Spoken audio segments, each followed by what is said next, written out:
Good morning. Welcome to the meeting of the Hingham Municipal Light Plant Board, May 14th, 2024.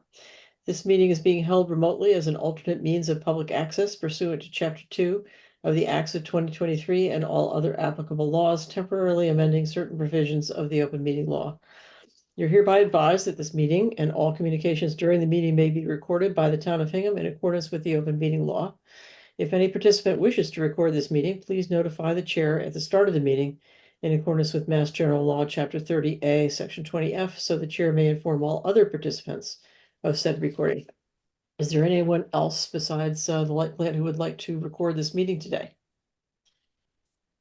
Okay, seeing none, I'd like to move to the first item on the agenda, which is to welcome Ashley Muspratt and to ask Brianna to begin our discussion. We've been looking at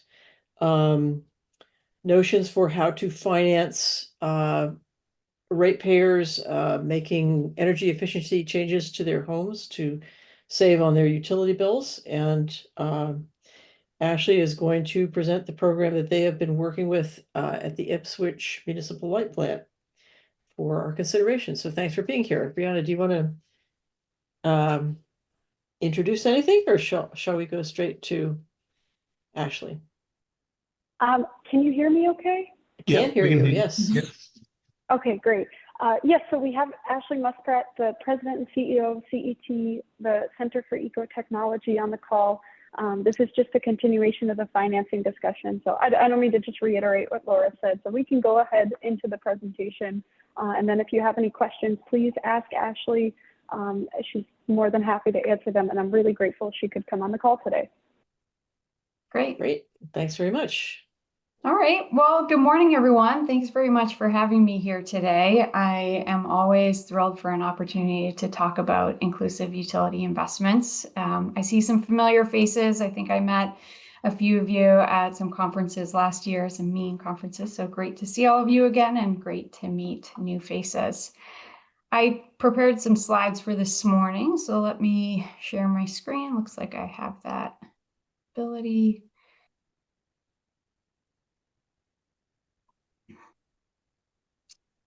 Should be coming up. All right, are you seeing my screen? Yes, well, great. No. Yes, there we go. Yep. Looks good now. Okay, good. All right. So as Brianna said, and as the invitation implied, I'm going to provide an introduction to inclusive utility investments and talk you through the journey that we've been on with Ipswich and that we're starting with some other municipal light plants in Massachusetts. There we go. For those of you who don't know CET, we're a nearly 50-year-old environmental nonprofit. We're based out in Western Mass, but serve over a dozen states. Our mission is to innovate, implement, and scale the environmental solutions that communities need to thrive.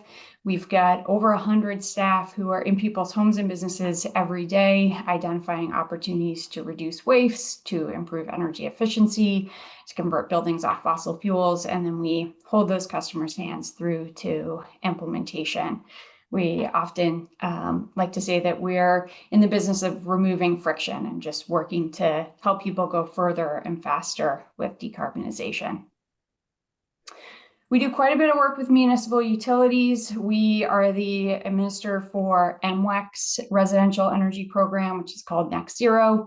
We also provide residential energy services for Westfield Gas and Electric. We have some kind of special tailored programs for a couple of utilities in the state. And then in addition, we provide heat pump consultations, design reviews, and inspections to ensure that customers are getting systems that are optimally sized and configured and that they're going to be positive ambassadors for the technology going forward. We provide customer support services as well, customers being either your customers or utilities as our clients, providing training and webinars, incentive analyses. And then we've been doing some really great innovative work, including inclusive utility investments and developing a carbon-based incentive model. And I know that's a presentation that some of you saw last year.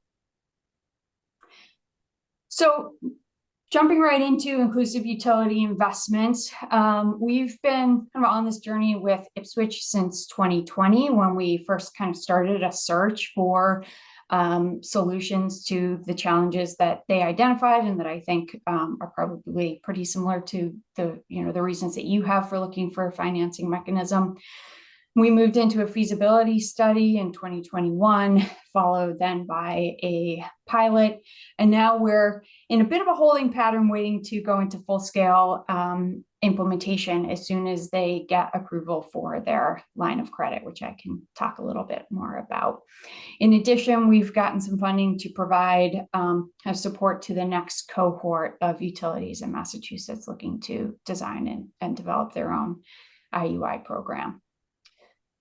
So let's just start with why IUI. I think there are two big reasons. One, the race to decarbonize is on. We're, looking to help customers, adopt decarbonization solutions, be it energy efficiency or electrification. And we want to make sure that, adoption is equitable, that all customers in the utilities network have access to these solutions and are adopting them at similar rates. And that's, I think, really where IUI stands out from other financing options. So in the case of Ipswich, when they came to us looking for a financing solution, these are the kind of metrics that they were looking at. They found that, when they surveyed their customers, a big percentage of them said upfront capital cost was the biggest barrier to adopting recommendations in the audit reports that we were providing. This is an important one. They found 80% of the customers who were taking advantage of incentives offered by the utility lived in homes above the median value. So this is sort of a proxy for the fact that, people accessing incentives were, by and large, people of more means. And then there was a whole set of customers who probably could have really used the support, but weren't even taking advantage of the program. Similarly, they found over 95% of those accessing incentives were homeowners, despite having a third of their customers being renters. And they know that they have nearly half the town who is low and moderate income, and a big chunk of those who are cost burdened. And so they came to CET wanting to figure out how they could enhance or redesign their program to capture this huge segment of their population that clearly wasn't participating in their program.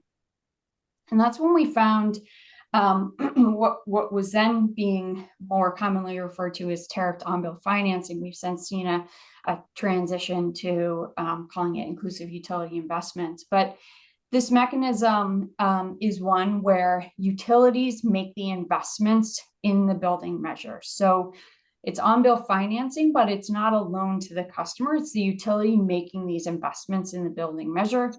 And then they recover that investment through a tariff tied to the meter.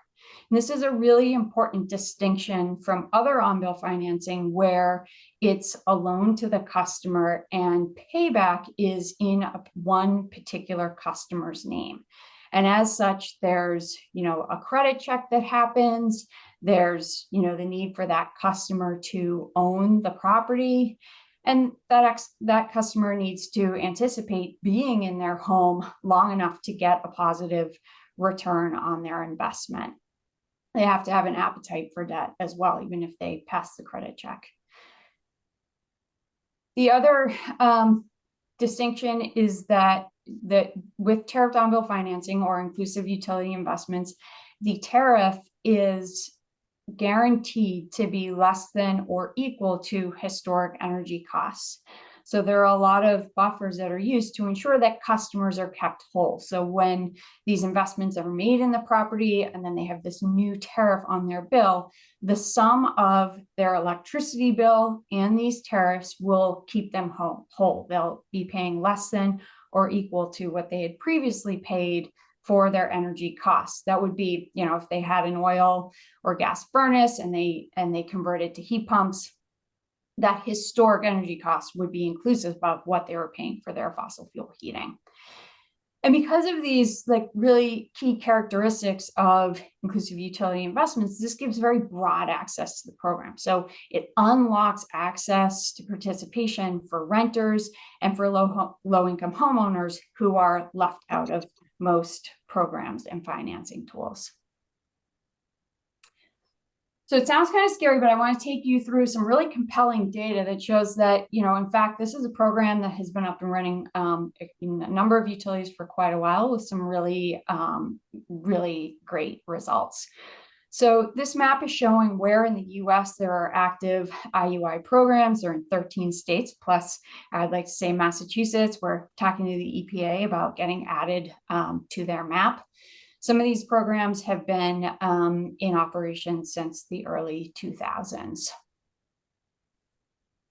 This chart here is showing the comparative impact of inclusive utility investments compared to other financing programs. And PAYS is an acronym for Pay As You Save, which is a trademarked version of inclusive utility investments. So the blue bars are inclusive utility investments, and the orange more standard loans. So you can see that customer eligibility doubles, offers accepted increases by 5x. So again, we're achieving that goal of accelerating uptake and deployment of these measures, and deal size doubles, meaning people are on average more likely to do deeper energy retrofits, deeper decarbonization retrofits than with other financing options.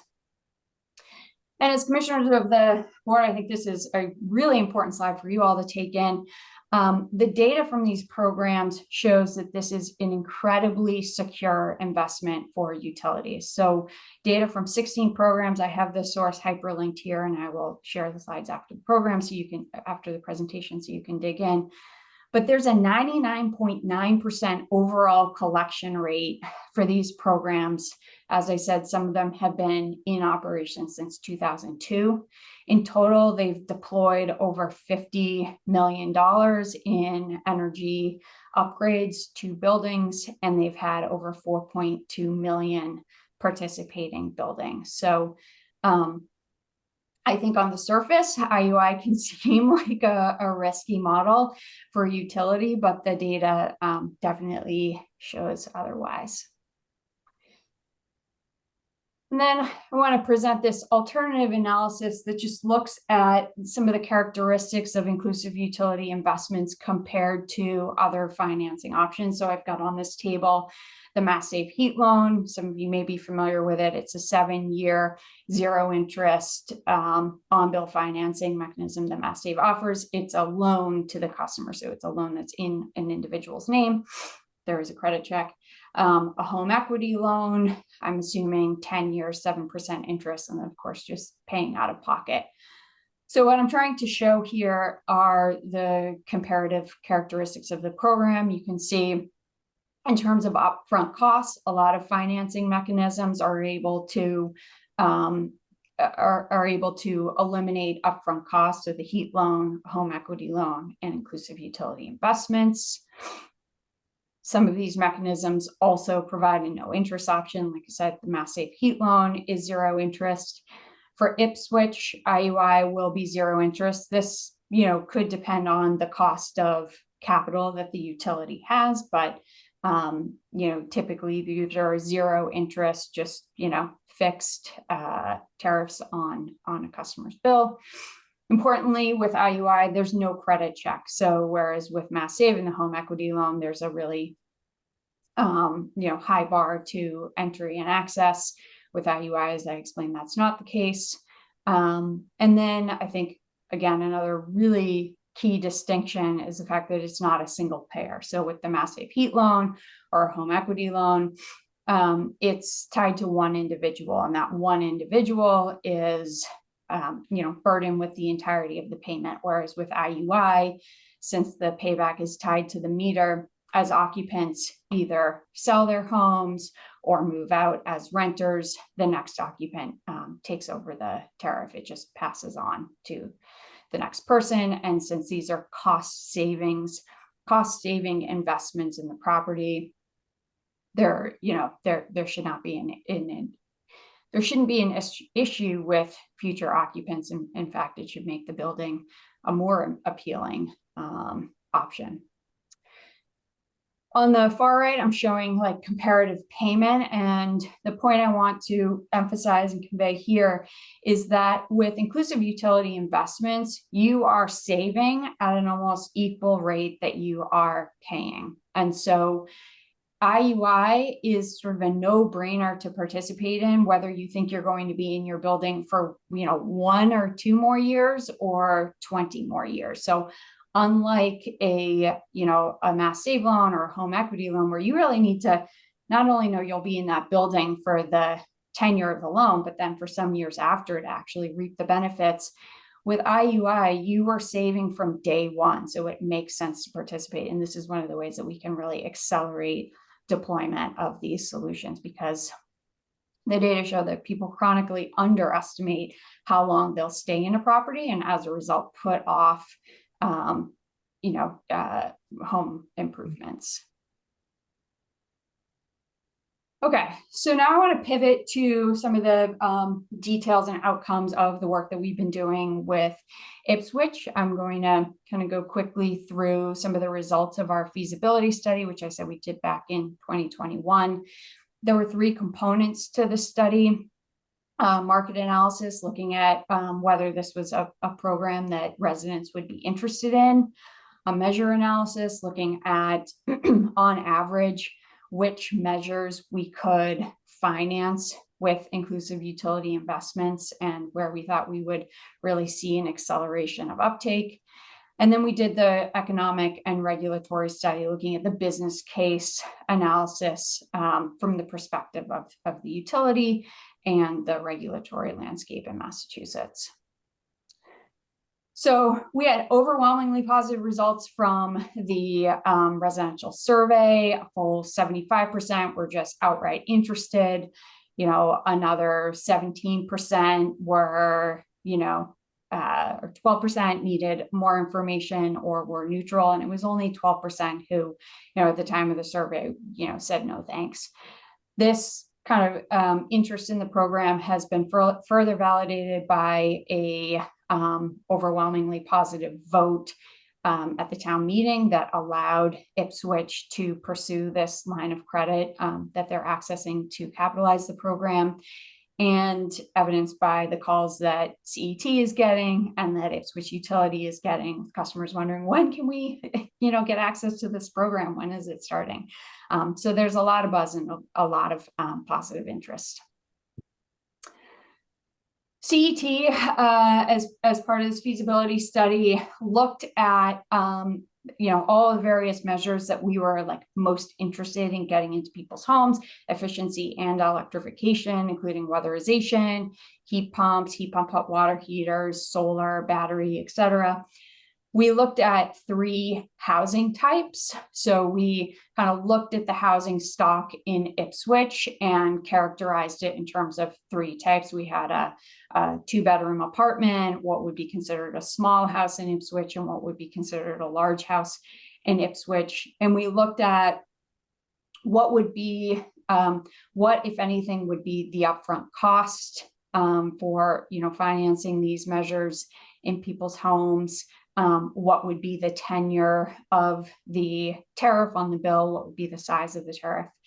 And what we found is that we could easily finance weatherization, solar, heat pump, hot water heaters. If there was a good efficiency opportunity, so we could bundle heat pumps with weatherization, that made heat pumps a lot easier to finance. We did find that, the utilities incentives were still really important. Like IUI can't, IUI can't take the place of incentives. Those are important for bringing the remaining capital costs down so that these measures can be financed this way while still guaranteeing the customer save money. But with those incentives in place, we, felt like IUI is going to help us go a lot further and faster.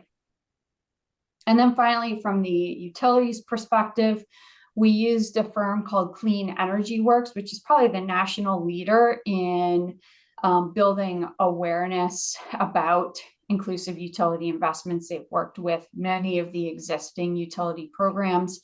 They modeled a strong return on investment for Ipswich, estimating about $10,000 per participating customer.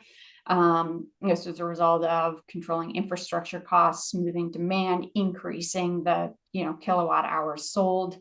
And then there's, of course, from Ipswich perspective, a really great customer engagement benefit.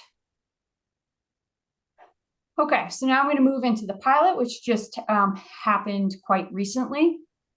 To prepare for the pilot, we had 4 key steps. One was developing the terms and conditions.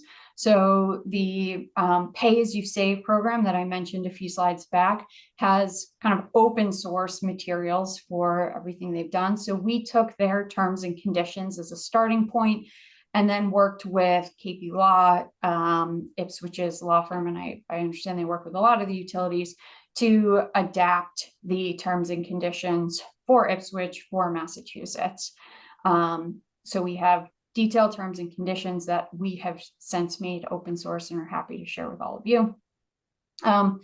We built a kind of plug and play IUI offer tool. So CET uses SnugPro for our energy audits, and we built an integration with Salesforce, which we use as our CRM, so that it pulls in, Salesforce is pulling in the estimated savings for the recommended measures. So what the annual savings is likely to be when you weatherize your home or when you install heat pumps. And then the model that we built in Salesforce calculates what the upfront cost is, if anything, what the size of the tariff is, and the number of months of the tariff. Let me just explain a little bit about this upfront cost that I've referenced a couple of times. So as I said, with inclusive utility investments, you want to ensure the customer that the financed component of the investment is saving them money or keeping them, at least cost neutral. So in some instances, we find that the capital cost, of a heat pump system, for example, is too high to make that guarantee. And so we finance the portion that can generate those savings, and then anything in excess needs to be paid in the form of an upfront cost. The buffers that we use, it's often referred to as the 80-80 rule. So the maximum amount of money that we can recover toward the capital investment is 80% of the estimated savings. So simple numbers, if you estimate $1,000 in savings, the max that you can recover toward your tariff is $800. And then there's a second buffer that's there, again, to make sure the customer is kept whole, which is the maximum tenure of your tariff is 80% of the measure life. So if your measure life is 20 years, the maximum tariff period would be 18. So once you kind of calculate the amount you can recover, taking into account that 80-80 rule, then if there's a balance, that would be the upfront cost. Okay, so moving on, the third bit of preparation work was to just work out the sort of labor and financial flows between CET, the utility, and the contractors. And the fourth was to ready the billing system for the tariff, which in the case of Ipswich, I know was very simple. I don't know exactly what software they use, but the GM there I know would be happy to talk to you about it. So the objectives of our pilot were to demonstrate the use of IUI across multiple customers, to validate the potential to finance priority measures, and then to develop collateral that we could disseminate and learnings to facilitate scale up to other utilities. I just got some results here from the projects that were completed. So as of creating this presentation, we had completed 3 projects. All of them were single family oil heated homes. We had gone into this in, really wanting to have a renter, and for reasons kind of unrelated to IUI as a mechanism itself, the renter we had dropped out. So we haven't served a renter yet, but it is a sort of major priority as we get going when we go to scale. The customers that we did serve had a range of size home. One of them was a low-income customer, one was a first-time home buyer, one was kind of an emergency heating system replacement. And in each case, we did weatherization and heat pumps, and in one of them, there was also a heat pump hot water system. I just get some quick results here. So what you're seeing in this bar chart is the total cost of these upgrades to the home. So the average total was around $35,000. Out of that, we were able to finance about $23,000 using inclusive utility investments. The utilities incentives amounted to about $6,000, and that left on average about a $6,000 upfront cost for the customer. In the case of the low-income customer, that upfront cost was brought down partly by the utility and partly by a community climate fund that CET runs. So, in total, we eliminated 84% of the upfront costs, and for, the other customers, like when they saw a $6,000 price tag as opposed to, the initial $35,000, they were very, very happy with that outcome. So for the portion that was financed, we maintained the 20% annual savings. So what you're seeing here is the dark bar, the dark blue bar is showing the annual savings estimate, and the lighter green bar is showing what the total savings is. So you can see that each homeowner is keeping money in their pocket every year compared to what they've historically been paying for their energy costs. And then finally, one of the outcomes of our pilot with Ipswich was to develop this toolkit for working with utilities to develop their own programs. We have this toolkit posted online with lots and lots of resources and more detail. But as a quick summary, we kind of imagine it's about a 12-month process to go from kind of the stage that you're in now, kind of exploring IUI, through to having run a pilot and being ready to go to scale. Securing capital financing can be one of the more time-consuming pieces, depending on where you are thinking about securing your capital. In the case of Ipswich, they qualify as a rural utility, so can access this USDA loan, but it will be almost exactly a year from the time they apply for it to get the funding. So it's something that you would need to probably start early on. But with that, let me say thank you. Make sure everyone sees my contact information, and open it up for any questions if there's time. Okay, there certainly is time. Let me first ask the board members or the staff if you have questions or discussion.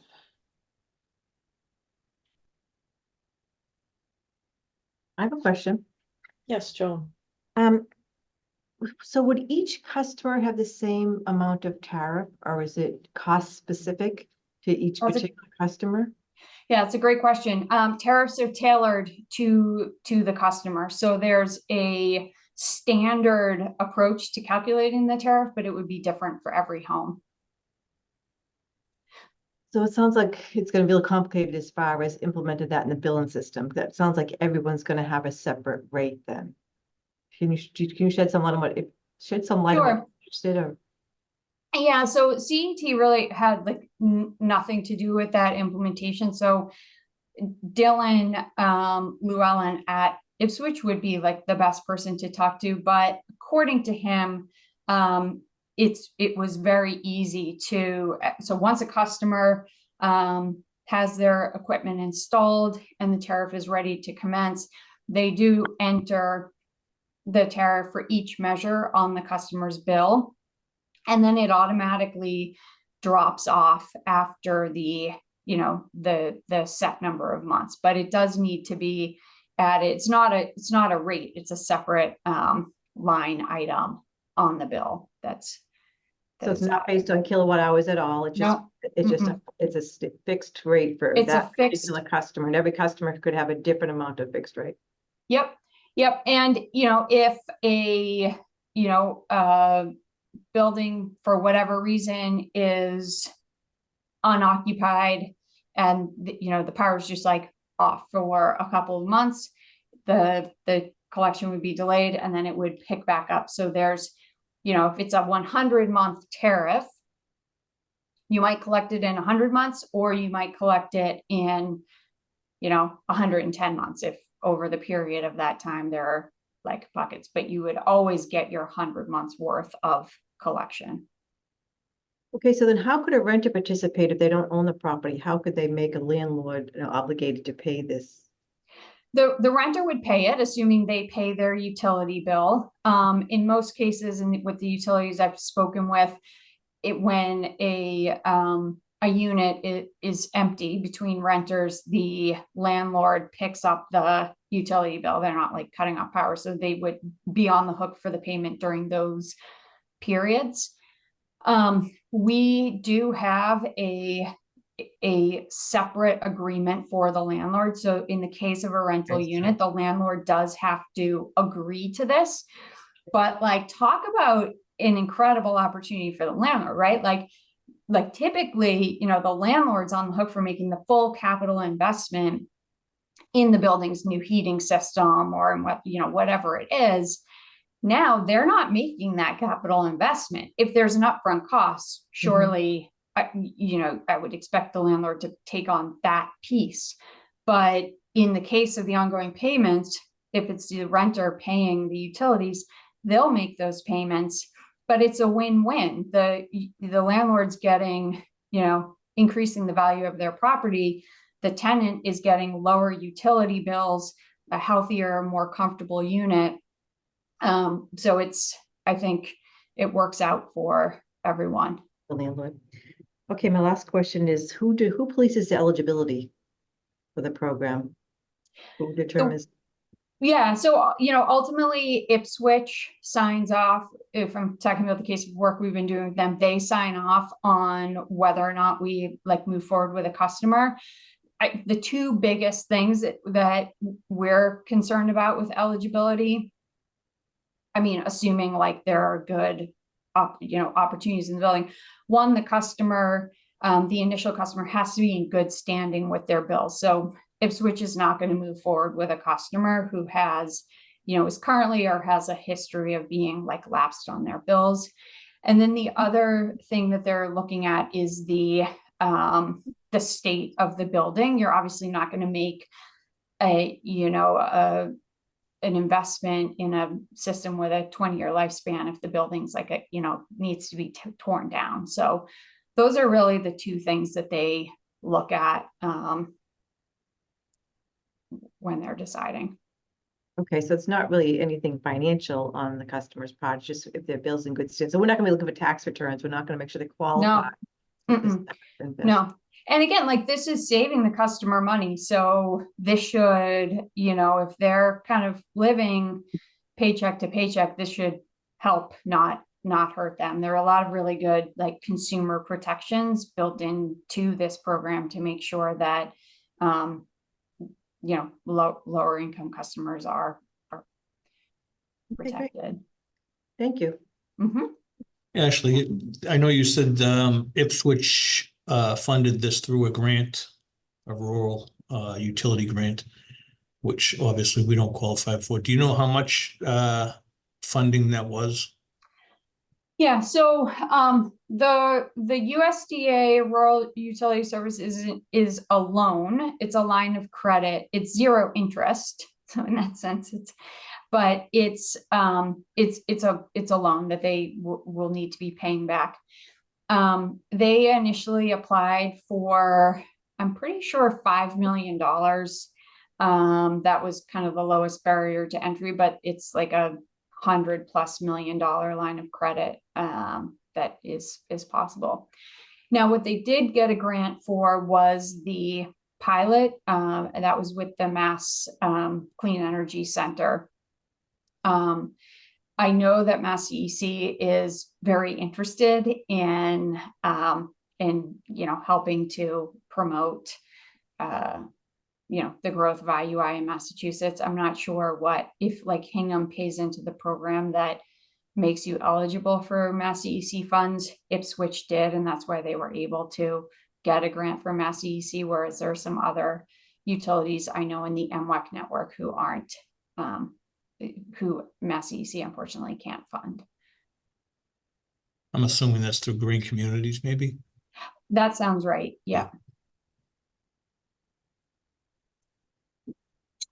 Ashley, who makes the decisions for what is installed in a customer's home? Is solar, for example, how is that evaluated? How is the insulation, the air sealing? What sort of system? Is it geothermal? Is it air source heat pumps? Is it air to water heat pumps? There's a lot of variables that I know CET's got expertise on, but who's actually making those recommendations? Yeah, it's a collaborative decision. So let me start by saying, so for the pilot, we decided not to include solar just to keep it simple. Although when we did the analysis of solar, it pencils out like really nicely. It's a great investment, but so far the only measures that were eligible during the pilot were the three that I mentioned: weatherization, heat pumps, heat pump hot water heaters. CET energy consultants go into the home, conduct the audit. They do all of the speccing for weatherization so that they can produce a work order for a weatherization contractor. The outcome of that initial audit is the Snug Pro recommendation report. So we kind of look at the estimated savings by converting the system. We're looking at like the age of the HVAC system and so forth.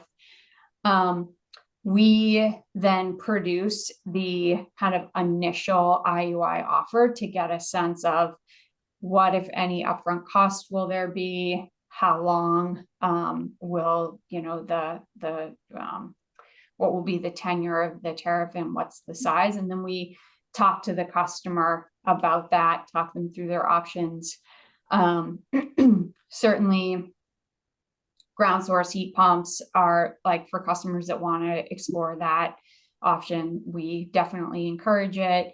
And then in terms of the specific heat pump equipment, we have a network of HVAC contractors who we work with. A customer, we can either give names to a customer, or if the customer has a contractor they like, they go out. We encourage customers to get multiple quotes, up to 3. We then do the design review. So we look at the sizing and configuration of the system. Are they recommending ducted, ductless? We've been in the home. We know sort of what the we can go in and do like a manual J and get the heating demand. So we then work with contractors to like edit their quotes and their designs as needed before anything is installed in the home. So we offer a kind of a separate heat pump consultation service that is like a pay-as-you play kind of thing for the utilities. But in the case of IUI, we've made that design review like a compulsory necessary component, before any system is installed. And that review goes as far as a manual J for each of Yeah, these? in a lot of cases, yeah. So you just look at the individual property and decide if you need to go that far with the review. Yep. Hmm. Okay, and those costs are covered by Ipswich? Yep. By the utility. Mhm. Other questions, staff, board? Well, I have a long list of questions, but give me a second because I want to ask them in a sensible order that, Okay. that I wrote down. You said that you looked at 3 housing types. Was that in terms of the pilot program or the program in general that you would? That was for the program in general as part of our feasibility study, which we, Oh, I see. Before you got to the pilot. Yeah, and we could do the same thing with Hingham. So we got data from the town records that was just showed us like ownerships, square footage of the homes, the portion that was like condition, square footage, number of bedrooms, etc. And we just sort of broke that into 3 like archetypes.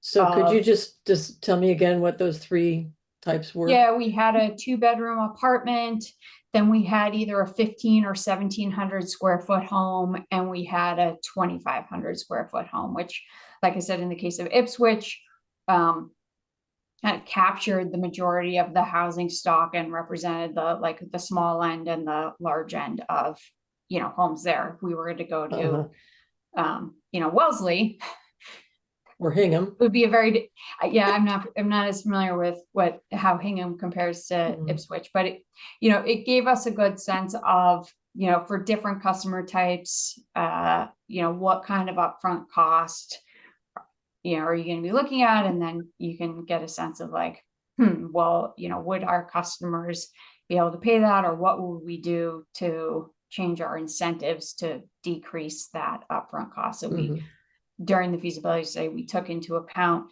Ipswich's existing incentives as well as mass save incentives for those customers in town who have gas, and we're able to. So in this program, the size of investment is limited by the ability to save on the investment for the customer, right? I mean, that's the size of the investment that the utility makes is limited by how much, by making sure that the customer after the investment is made doesn't pay more to the light plant than they were paying before for their electricity. Well, they'll almost certainly be paying more to the light plan than they were paying before, because in most instances you're getting customers switching off of gas, right, of course, or oil, but you're including their former energy costs. Yep. So that they wouldn't be paying more than their former utility costs, energy costs.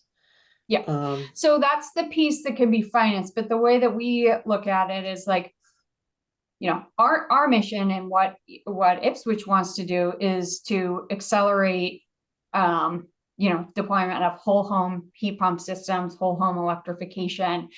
This is a way to get those systems in homes more affordably, because you go from either taking on major personal debt with often high interest rates, or paying an exorbitant amount of money upfront, which most customers can't do.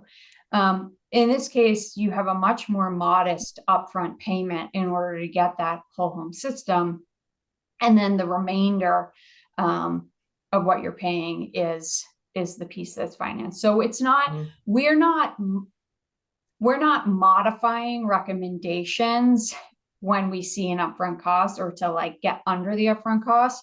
We're saying here, you can have a whole home heat pump system, weatherization, solar, induction stove for, a mere, 6,000 or whatever, as opposed to the 35, 40,000 or. So it's like you'll finance the part of it that will ensure that they, and then they'll have to come up with the rest of it. Right, which they could finance with a standard loan if they wanted, or, for certain customer types, the utility could decide to buy down that upfront cost. Like I showed, Ipswich has an estimated $10,000 return on investment per customer that participates. So they want to bring customers in. If they have to pay an extra, couple thousand to get that customer to participate, it makes financial sense for them to do that. So they are thinking about, certain like eligibility criteria where they might buy that down, or you could, consider bumping up, incentives across the board. One thing that I think is really neat about IUI is that it does allow you to get incentives, if you want to, exactly right. Like, buying down that upfront cost is what it takes to ensure that then the customer is saving money. So, there are certain programs now wanting to give 100% incentives. I'm like, you don't have to give 100% incentives. Like, that's more than you have to do to get the customer to save money. But it gives you a sense of like not needing to pay any more or any less than what it takes to make this like a no-brainer for the customer. That is a really appealing aspect of it to me. I realize that whatever Ipswich incentives are is a big part of, whether this is going to work or not. And I don't know how they compare with ours. But the idea of then being able to adjust the whole incentive program so that it helps people get over the last hump Right. is really appealing. I have sort of despaired of the idea that we can't ever offer incentives that equal mass saves incentives. But this gives us an opportunity to offer something along with the incentives that means the incentives will be meaningful in terms of whether people make a decision to go forward or not. So that does have a big appeal, but we would have to do the feasibility study to really know, based on our current incentives, how that would work. Did Ipswich change their incentives after the feasibility study to kind of make that? They have made some adjustments. Yeah, we had done an incentive analysis for them shortly before, but after the feasibility, they made some additional tweaks as well. Interesting. I do feel like, though, at the end of all of this, a $6,000, let's just use your pilot for an example, $6,000 investment for somebody who's on the lower end of the earning scale can still be an insurmountable block. That's a big number.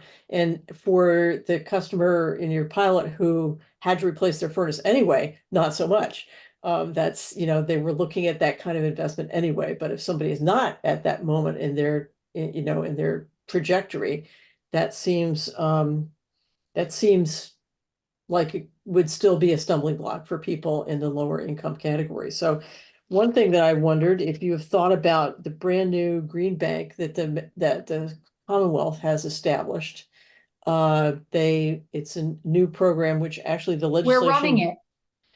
You are? Yes. Okay, so you know all about this. I just want to mention that the legislation to start the green bank was sponsored by our state rep here in Hingham. So I'm familiar with the concept, and I wonder if that $6,000 can be paired with a loan from the green bank, to help at least spread out the cost of that initial. It's still the initial upfront hit that causes the difficulty, especially for lower income people. And so is that another tool that you could bring into the picture to help people who really do not have $6,000 in their bank account to put towards this, to help them get over the hump? Possibly. We're obviously very excited about this mechanism and see it as complementary to IUI. One of the key restrictions on this home energy saver loan is that you have to own the home. So it's not an option for renters. But I think this is just their first product, renters, though, so... like the landlord, compelling a landlord to pay that as opposed to having to buy a whole new heating system. It's I'm okay with that. Easier sell. I was thinking about, I was thinking about the low income homeowners, that it would be a really nice match. And then they're only, they've only got a loan for that much smaller portion.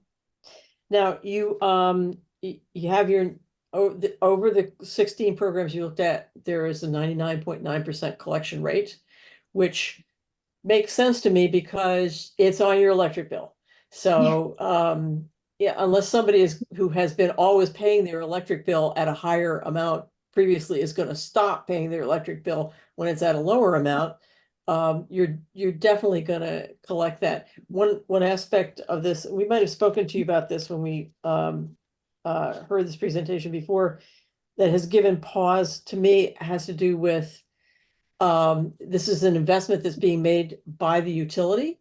And presumably the utility is taking therefore an ownership aspect, an ownership in what it is the utility is investing in, which is actually located in somebody's home. And what happens if there is a default? So Ipswich is not taking any ownership. This is in the terms and conditions, which I'm pretty sure you can access on our website in the toolkit, but I can also send them to you. Yeah, they and KP Law wanted to make sure they had nothing to do with the sort of ownership and ongoing maintenance. So it's written very clearly in the terms and conditions that the occupant is responsible for maintenance and fixes. So it's unless really there's something that goes, totally wrong, with the equipment while it's under warranty, like the utility is taking initiative to know what the warranties on the equipment are. And so if they do get calls from customers, they can advise them. But for the most part, it's just they'll be directed back to the HVAC contractor. So it'd be sort of in the nature of an unsecured loan, really, because when it's paid off, the customer is going to own this product, right? Yeah. And now you're telling me the customer is going to own the product upfront anyway, but it's really a loan, right? Wouldn't you call it Yeah, that? I mean, we're careful not to call it a loan, because there's no single player obligation. It's like a betterment. Yeah, it's a betterment to the property. Yes, exactly. Okay, but not legally a betterment. It's just a similar structure. I don't know. We'd have to ask KP Law about that, right? Yeah. Okay. Yeah. You're leading me into territory. Okay, I get it. Yeah, some questions I could ask if we get further down I think if it's a homeowner, right, and it's on the bill, and if the home is sold, then we would collect that money. So typically, we talked about the iterations of this last week. Ipswich is allowing accelerated payment if a customer really wants to do that, or if they're selling their home and the buyer's insistent. But a lot of proponents of IUI actually sort of resent when utilities allow accelerated payment and think that shouldn't be allowed, and that it should just transfer naturally to the next occupant. Again, this is a cost-saving measure. So compared to the home with the fossil fuel system they would have purchased, they would have been paying higher bills.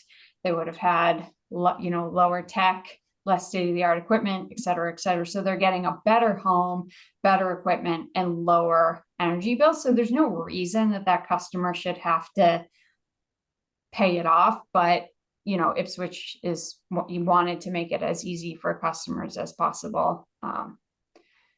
Yeah, I would think that if you're buying a home, that the owner would have to disclose that there is this on the bill, and that would be part of your negotiation with buying the home, whether the owner or the buyer pays off like a betterment. When you buy a home and it has a betterment on it for a sewer line, you negotiate that as part of your buying or selling of the house, and determine who's going to pay for that betterment, whether it's paid for upfront or by the new owner. Laura, and we do have, sorry.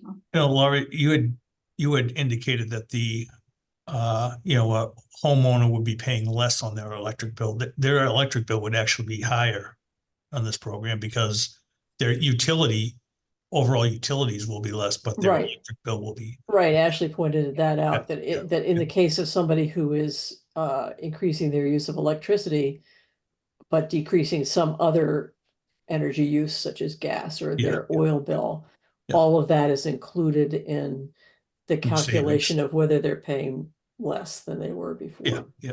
Right, I got that. So I think if the folks who resent it when, I mean, this is, you could see why if some of you are buying a house and this thing is presented to you, you would have no idea what is this, you know, what. Yeah. I don't want anything to do with this because I don't understand this. And the buyer might really be insistent that they want this cleared up before they buy the house. But I think if people who wish that it would just go on with the bill need to provide, the seller need to provide, you know, some tools for them to show Sure. how that's helpful, but I don't know how you ever get involved. You never know when somebody's going to sell their house, so that Yeah. might not, you know. I just think Yeah, I think just utility it's somehow understandable does that people know, would and not they react well. would be prepared to send information. And then in the case of rental properties, we do have a separate kind of disclosure that the landlord is obligated to share with any future tenants. Mhm. Okay. Then my final questions really have to do with where we would get the money for this, since we're not rural. You know, and I see that that Ipswich had to go to town meeting for permission to access that particular grant. And as you look at expanding this program to other municipal utilities, what are people thinking about as the source of capital for this? Yeah, so speaking of the Massachusetts Community Climate Bank, I have been talking to them about IUI and educating them on municipal utilities need for external capital, and they're interested. I would say their interest is definitely peaked. And so we have a meeting upcoming in another week or so with them to talk a little bit more about whether they would provide like a line of credit at, you know, no or low interest for utilities to capitalize these programs. Because yeah, one thing we would love to do is to just have a kind of a solution that we can just like point every utility to, so that every utility isn't having to go out and like figure this out on their own. MWEC does have a pooled loan program for their members. I know you're not currently a member, but they do have a pooled loan with quite high limits at below market interest rates. I think Zoe said it was at about 3% right now, if I remember correctly. So that's you know, another option that we're looking at least for MWEC members. Yeah, so that's the unfortunate, the beauty and the tragedy of MLPs is that we're all different, and we all have access to different different tools. And some are good for some and some are good for the others. But of course, when you look at your review and it says that the utility will save $10,000 per customer by, you know, enrolling them in this program and getting them involved on average, where you get your capital for this program is going to have a huge impact on Right. whether Right. you know how much you could possibly save. So that's something that we would have to, that's like at the top of my concerns when thinking about it going forward, and I don't know what the answer is. Okay, any other questions from staff or board members about the program? Are there any questions? I think just sorry, Matt. A general comment. I think it gives you an opportunity to encourage homeowners within Ipswich or wherever to put together a plan on what can be done when and how to facilitate it. So I think that's good because it gets in front of them that it's doable without having to go through the process of finding contractors, vetting contractors, and the whole rigmarole is very time consuming, and if you're not particularly knowledgeable, is quite a challenge. Out of the pilots that you've done, Ashley, can you give an idea of the costs and the time period that this would go on for? Sorry, for an individual home upgrade or for like running you've got 3 examples. Say the larger home, for example. Yeah. How much did the retrofit cost? Yeah, the average cost was 35,000. Okay. And then upfront cost? About 6,000. Okay. And then time to pay off, so to speak? We sort of maxed out, so different measures have different periods. For the heat pump, I want to say the maximum period is about 14 years and that's being 80% of the measure life. Weatherization can go a bit longer, although you can pay back weatherization on a much shorter period. So we tend to just stretch that out and match it with the heat pump to bring down. I mean, we could pay it off in 6 years, but that would like increase the monthly tariff loss. So we stretch it out over the same tenure as the heat pump to bring down your total monthly tariff. And for the heat pump, hot water heater, I think the maximum tariff period is about 8 years, and we did the same thing there. Okay. Yeah, I mean, it makes sense to do the weatherization and the heat pumps as a one and not an either an or. Right. Solar depends on how much sun your roof gets, for example. That's very important. And the water heater, yeah, that's always a good thing to do, and that's less money. Yep.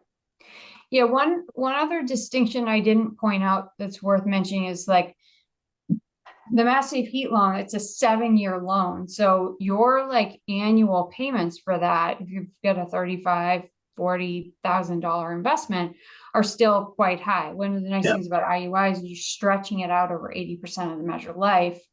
You're taking that $35,000 payment and spreading it over like 14 years, twice as long. So making your annual payments smaller. And that's what helps with the like penciling of these solutions and lowering your upfront cost. If you were trying to get it all paid back in a short time period, you wouldn't experience any savings within that period of time. So these standard length loans are not very, good for a lower income. Right, and that's the advantage of the loan, or the money, or the responsibility basically going with the electric meter. So whoever is using that electric meter at that property potentially has the onus on them to pay it back. But again, if people are moving house more often than not, and is there a way, or just to reiterate, is there a way for them to get a payoff amount, the owner, to basically pay it out of funds when they sell their house, and then the next property owner is free and clear? Ipswich decided to allow accelerated payment for people who want to make it. It's not something they're encouraging, but it's allowed. But it would be easy to calculate, in other words. Oh, yeah. Yeah. So it'd be like a payoff for a car. Yep. Basically, if you wanted to sell that car, you get the payoff amount, you pay it off, and then be free to either use public transportation or buy a new car, or an electric car even. Ashley, is each unit a separate line on the bill? So the heat pump would... It is. Each measure is separate. We had originally thought we would lump it all as one IUI tariff, but through the pilot, we realized a couple things. One, these measures get implemented at different times. Sometimes you can have an elapsed time of like months between installation of one or the other. So that makes it nice. And it's also just like clearer for the customer to see when different measures drop off. One thing we have that's good. yeah. Although I I feel like we have, one shortage that we have at our light plant is lines on our lines on our electric bill available to cope with situations like this. So we would have to get into that. So, and just one impression that I've had is, and tell me if this is right, it's probably just anecdotal, but it does seem like this program would be most valuable for people heating with oil. Because if they're moving to electric heating, they're gonna save more than people heating with gas. Is that your impression? Given the current Mass Save incentive for whole home heat pump systems for gas, like that makes the Does that math work. even it out? Yeah, because Yeah. it's like $10,000 versus I think it's either 15 or 3,000 they get from I can't remember what Ipswich's utility heat pump incentives are now, but it's a fraction of what they get from Mass Save. So even though the savings isn't as much with that like buy down of the investment, they're pretty equivalent. That's good, because you don't want your customers to be very, very different one from the other in terms of how much they can benefit from a program like this. So that's a good thing, I think. Okay, unless there are other questions from the staff or the board, we'll ask if there's questions from the public. Sue, do you have questions? Yes, thank you. Can you hear me?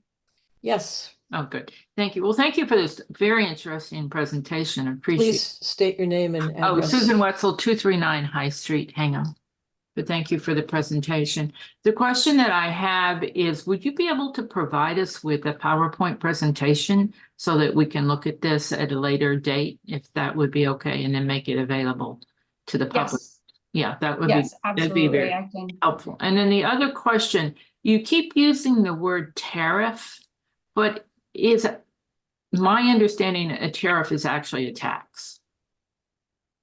Is that true? Tariff is the word that the sort of everyone kind of promoting IUI is using for the line item on a bill. It's not a tax because it's tied to a very specific betterment of the property to which the fee is attached. I don't know what the origin of using tariff is. Okay, yeah, because I looked it up because I'm not that familiar with the term, and I looked it up in Investopedia, and they said a tariff and is essentially a tax.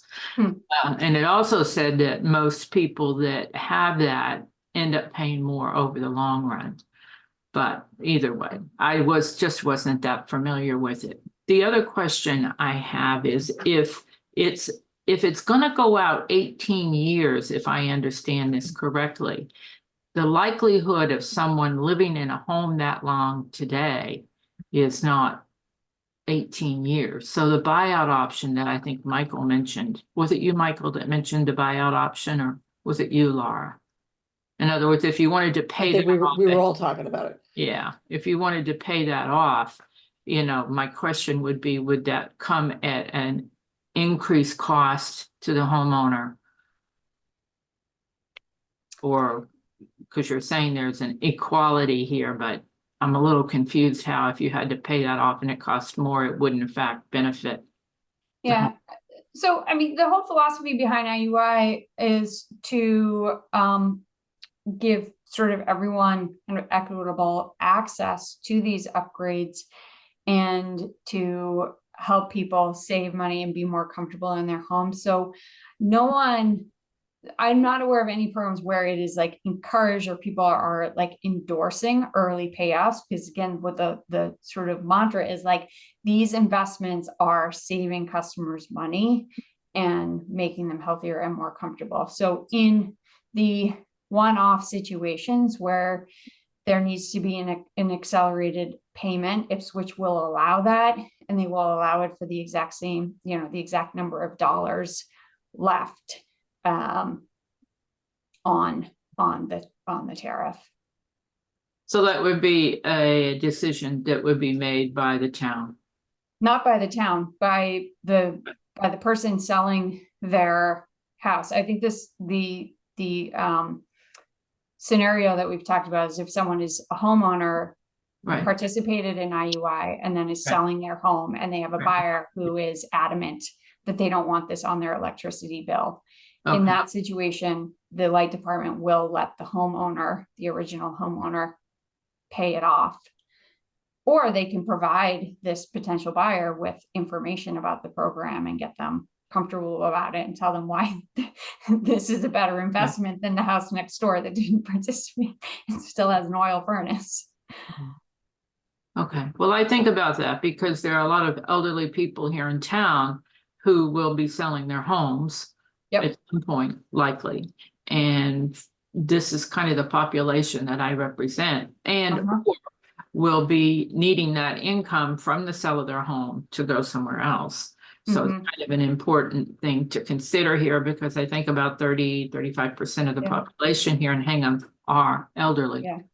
So I mean, the way we see it is that, you know, elderly people who anticipate selling their home in, you know, 5 or 10 years are not likely to make anything but an emergency investment in HVAC upgrades. Like, why would you, right? You're just gonna wait it out and let the next homeowner do that. But with IUI, it makes that option available to you, because you pay and save for the time that you're in the home.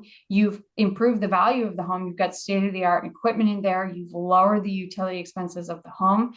A lot of younger first-time home buyers now are very climate conscious and want an all-electric home. They don't want fossil fuels. So like, it's a win. If like, wow, this is already installed equipment, like I don't have to deal with this among all the other things I'm going to need to do in the house to get settled.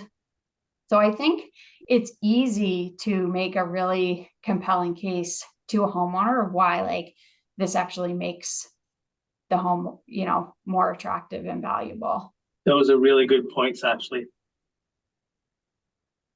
I can see that if the elderly person has the $6,500 as the upfront cost, which was and you know, the we could do the analysis for Hingham and get a more accurate estimate of what the likely upfront cost would be with your existing incentives, or if we looked at where it might make sense to bump some incentives up, where could you like drop incentives and put them into another measure to help reduce those costs. Like that's something we could look at. Thank you. And I don't know, your electric rates make a difference too. I don't know how they compare to Ipswich's, but obviously the lower they are, the bigger the savings, the lower the upfront cost. So one last question for me, Ashley. Do you recall what the cost of the feasibility study was? And I'm asking myself if this is something that we could perhaps get a Green Communities grant to cover. I don't have that number off the top of my head, but Brianna and Tom, has Lily sent over a proposal to you? I know we have it ready that sort of breaks down the cost of each of those steps in our IUI Okay, well, if toolkit. we have So that if she information, hasn't sent it, we'll get it to you today. Okay, if we have that information, then we can look at that. That's great. Thanks. I was just trying to get a ballpark idea, but if you have a better estimate, that'll be great. Okay, well, unless there are any other further questions, comments, then I just want to thank you very much, Ashley, for your presentation and your time this morning. This is really great to get started on having this conversation, and we will continue the conversation. Thank you very much.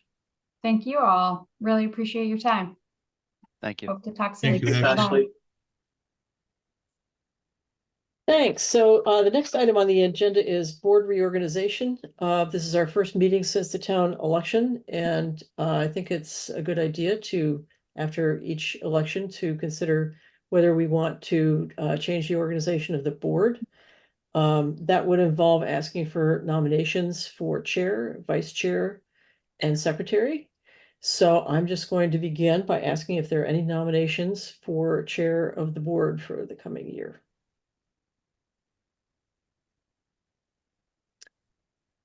I would nominate Laura Burns. Does anybody want to nominate anybody else? Is there anybody else who would be interested in serving as chair? I want to be, we don't have to be super formal about this, but I'm fine continuing as we have been right now. Okay, not hearing a thunderous move to make changes. Is there anybody who would like to make a different nomination for vice chair or secretary, acting very informally about this? Tyler, are you tired of running down to the light plant to have to sign things that the secretary has to sign? And would you like to pass that off to somebody else? I'm happy to serve in either capacity. Okay, Mike. Likewise. Okay, well, how about if I entertain a motion to re-elect the officers of the board as they currently are serving? Does that make sense? Sure. Okay. Second. Somebody, okay. Mike, did you make that motion? Just asking. I'm entertaining the motion. Chairs Oh, don't make motions, I will make that supposedly motion, chairs Laura. don't make motions, so I'm just entertaining the motion. Yeah, I will make Okay. that motion. Okay, is there any further discussion? If not, all in favor, Tyler, Aye. Mike, Aye. Laura, aye. Okay, thanks very much. Next item on the agenda is the income adjusted rate for general heating residential customers. So there's a new item on our agenda. Tell us about it, Tom. Yeah, so what we've found is that we have some customers that would qualify for the income adjusted rate, but they're actually on the general heating residential rate. So we don't have a income adjusted rate for that. Oh, because ours is only for the residential rate. Right. So But these are just residential customers, right? These are not, these are just residential customers. oh, uh-huh. So So, how are they heating, Tom? That's an electric rate, so that they would have electric resistance, right? resistance heating, yeah. So it's resistance heating and they get a special rate. Yeah. And they probably need relief more than the general residential customer who doesn't heat with Or heat. they need heat pumps. Yeah, well, they may need both. I mean, Yeah. sometimes if the electric bill is paid by a renter, there may be an obstacle to And that's lowering their probably bill. the case in many of these instances. So do you have a How- recommendation, Tom? I guess our recommendation would be to create an income adjusted rate for the general heating residential custom too also. So they would get what the right now is a 10% discount on the distribution and showing distribution capacity. It's the customer charge and the capacity distribution and transmission. Yeah. 10% on each. How many customers are we talking about? There's about 123 customers on this rate. Wow, I had no idea it was that many. And but not all of those would obviously qualify, would be just the ones that qualify for a low income. Have you done an analysis of the impact, the financial impact to us? We have not. I mean, And I'm not sure how many people are qualified. We just came across a couple of customers that inquired and did qualify because they're on a state program, but we couldn't give it to them because we don't have a rate, an income adjusted rate for this particular rate.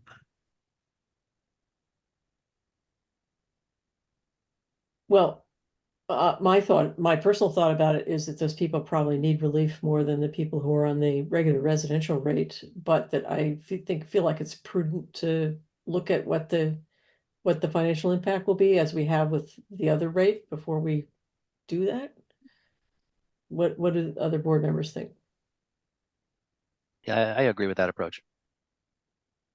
I think the difficulty there will be knowing who. Again, I think there's only a couple of customers that have called. Okay. on the other hand, they're high bills. So Yeah. if, Ellen, is that true? Do you know? There's only been a couple of customers so far that have called on that? Ellen, do you know the answer to that? That's correct, just a few. Yeah. Mhm. Well, I would, I'm reluctant to say it's de minimis without knowing it, Yeah. what it actually is. So could we possibly bring this back for our next meeting? And, Sure. Yep. Uh, We can do and make some a decision research. there? Yep. With some numbers, that would help me get there. So Okay. we actually had one that applied, that one's still waiting for the discount. And we've had maybe 2 that called to ask. They haven't applied yet, but they asked about the rate. So would be Okay. potentially 3 total. So, if we could just look at what the impact of that, I mean, we made estimates based on what we know about our customers before we put in the previous rate, but we're still, we still don't know what the ultimate impact is going to be, and we don't have anything to go on beyond who's actually applying. So I feel like it's reasonable to look at who's actually applying and Okay. know what that is before we move. And obviously the impact, going in the next few months will be less. Mhm. So. Yep. So is that okay with the board if we table this until the next meeting and we can have some And discussions? we can always make them whole if they tried to apply for something that wasn't quite in effect because we'd missed it. And we took our time to do the due diligence. We can go back and make them whole on what they would have got had we made that decision earlier. Would that present any administrative difficulties to try to do that? We'll, would have to, address each customer separately. Yeah. So Fine credits, But- that's always time. But so far, it's only one, right? 1 or 2, yeah. We'll limit it to Okay. 5. How's that? Okay, I just don't want to, yes. Hopefully we'll resolve this at our next meeting. Yeah. Okay, great, thank you. And that brings us to approval of the meeting minutes of March 12th, March 27th, and April 9th. Did anybody have any changes they wanted to make to those minutes? I had a couple of small ones. Mm-hmm. The March 27th, there's an equation for calculating the kilowatt hour sales per year times an amount in dollars that's missing a 0. It should be 0.0025.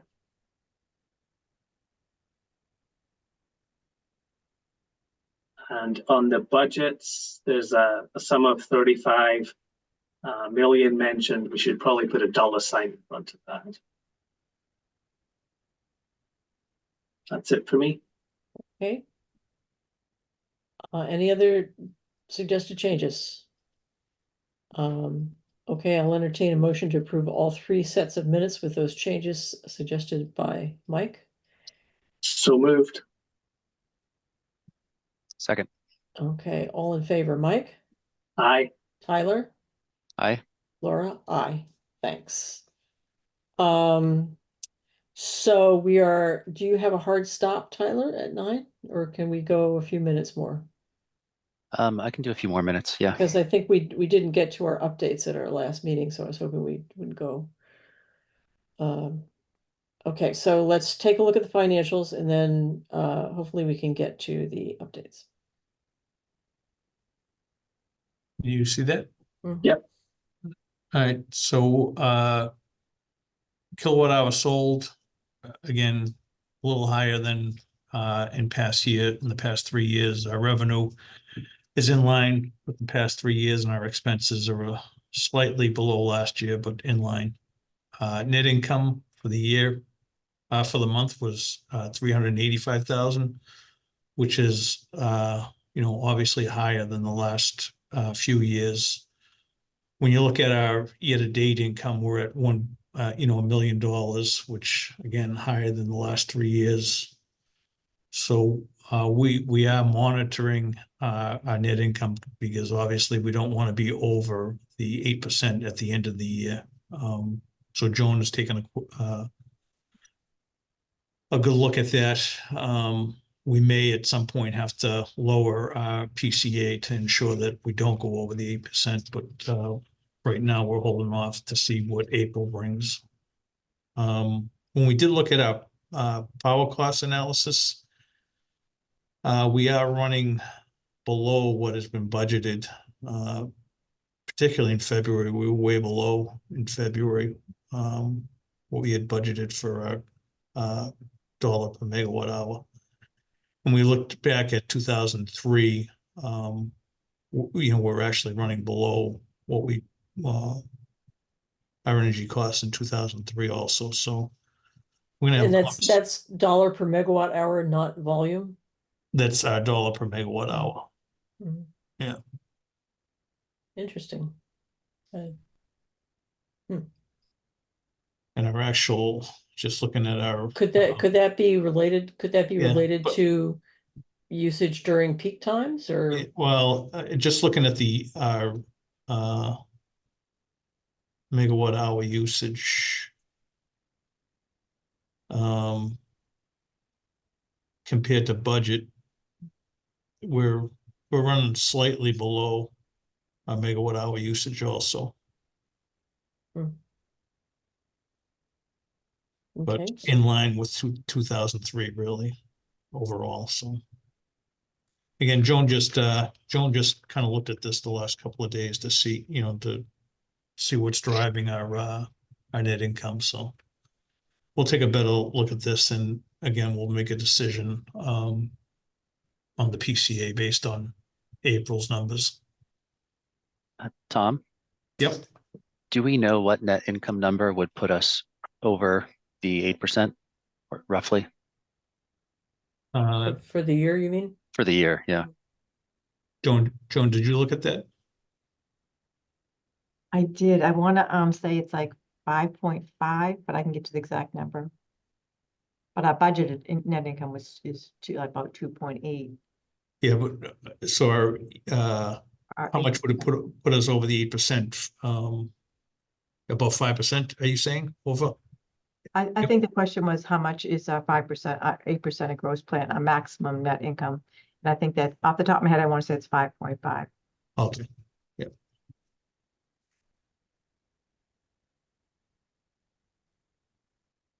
Okay, any other comments, questions from anyone, staff, or public or board? Okay, so we can move on then to our updates. Transmission project. Transmission project, right now, we're hoping to file with the siting board in early June is our target. It seems every month it seems to move, it moves one further, Yeah, 1 month further. yeah. So we're trying to get that through to get it to the siting board in June. We do have a meeting. We just got a date for a meeting with the zoning and planning board, a joint meeting in Hingham. That's going to be June 4th. I just got that date yesterday, so we will be putting a flyer in the bill this month, advertising that meeting. That is it's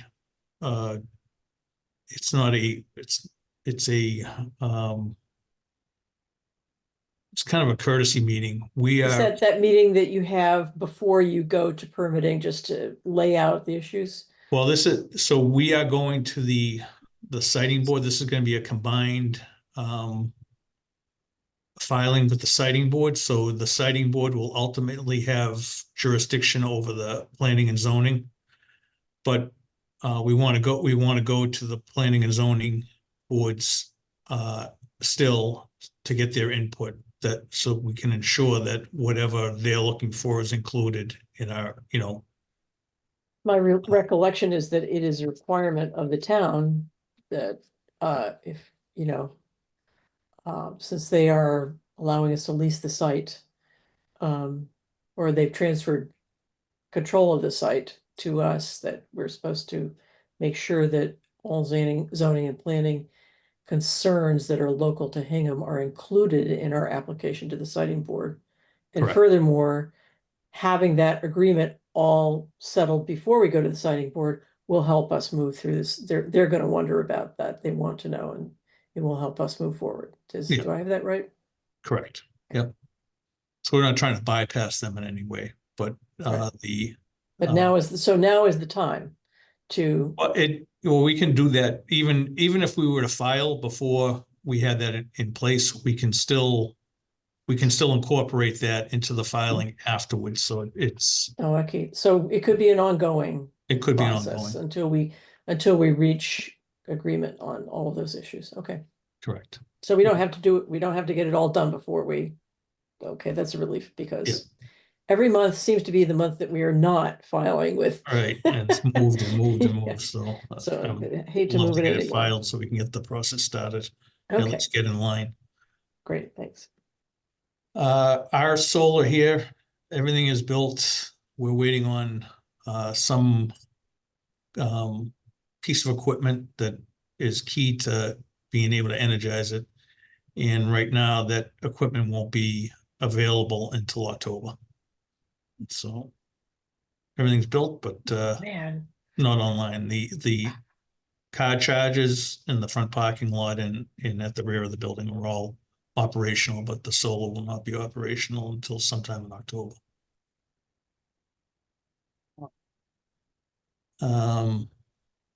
Municipal solar, Laura, do you yeah, want? okay, so municipal solar is now, we have expanded the task force has expanded its view and is working with the PACE program that was recently adopted by the town to reach out to commercial commercial building owners in Hingham to connect them with the PACE program for any kind of energy efficiency, solar battery projects that they might want to engage in. We're just busy arranging what our outreach is going to look like. And on the municipal solar side, the proposal that we made to the town in January has had no response. So we're trying to figure out what to do about that. But I mean, when you talk to them, they're all very interested in exploring the possibility of putting solar on our municipal buildings, but in reality, they don't seem to have any, that we would need their time and attention, and they don't have any available. I think that's what the message is on that. So we're going to continue to try to work with that. I think that's where that is. But we already have one commercial customer who is very interested in working with our program and the PACE program, and this will be a great trial for what we can offer and how we can facilitate commercial customers getting what they need, which would just be a consultation role for us. It doesn't involve any kind of investment, just us helping them get it done, which I think is a great role for us in the community. And that's kind of where we are on that. All right, landfill solar it's pretty much been combined. Yeah, I think we can take that Municipal off the solar, yeah. off the update list now. Yeah. Okay. Capital projects, we're beginning work on Circuit 9, which is the biggest part of our capital plan for this year. The telephone has set the poles on Main Street, so that work will be beginning in the next week or so out there. The demand response program, I just got word from E&E yesterday that they had been working or trying to work with NetPeaker and MWIC to do a combined program, but MWIC yesterday indicated that they were not willing to combine the two programs. So E&E is now working with NetPeaker to put together a program for E&E customers. So I talked to John Zimmerangis about it. Told him that, we're really looking to get this program going. We've been waiting a long time. John has indicated that, to give him a little bit of time, middle of June, and hopefully they'll have something in place by then. But probably not in time for our next meeting to talk about it, our next meeting, right? Correct. Yeah. So another 2-month delay. Yeah. If we want to wait for So I'm just gonna point out that while the board has said we want to have a demand response program, which demand response program we have is a decision of the general manager, so just have to ask you, Tom, what your thinking is on this. Again, I mean, we're an owner of E&E. You know, obviously I would like to do it with E&E, but you know, and again, they did do their due diligence with Generac, and that program was, you know, supposed to go, and then Generac just pulled the plug on it altogether. So it left them in kind of hanging in a bad spot, which was why they went back to Netpeco, who they had spoken to you know, prior. You know, they were part of that, the negotiations for a demand response program in the early stages. But Generac had a better you know, was offering a better program at that point. You know, it's a little disappointing. I think that E&E and MWIC can't come together on a program, because I think it would lower our overall costs, you know, for the program. It is very disappointing, but of course, we don't have any leverage with MWEC, so Yeah. So, whatever they decide, I guess. yeah. That's very disappointing, yeah. Are So there your, other so your vendors, suggestion is Tom? to wait. My suggestion is to give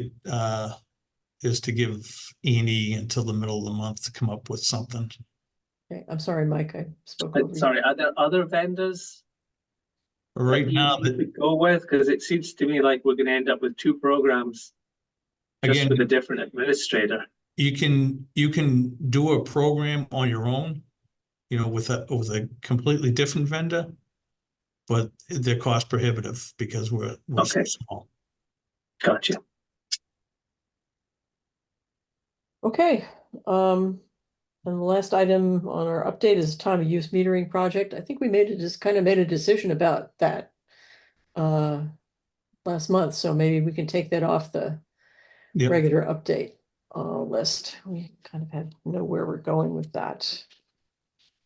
Okay, and that is at the end of our agenda. I just wanted to check in about future agendas before we go. Tom, you had talked about having E&E and to talk about our portfolio Yeah. next month, maybe? I had talked about next month, but the financials, our audited financials are completed. So I'd like to get them in June. And then maybe in July, we'll have E&E come in and do their annual update. Okay, sounds good to me. Anybody else have any? Yes. Yeah, Tom, when we have E&E come in to talk about our portfolio, I'd love to have them make sure to cover how we're matching up our contractual energy with our actual usage on an hourly basis, you know, and seasonally. Okay. You know, and sort of what the net benefit or sort of cost is to the light plant of being unbalanced on an hourly basis. Yep, we can have them cover that. Great. Anything else? Okay, I think all we need is a motion to adjourn. So moved. Second? All in favor, Tyler? Aye. Mike? Aye. Laura? Aye. Thanks very much, everybody. Great meeting. Thank you. Thank you. you. Take care. Bye. Thank you. Take care.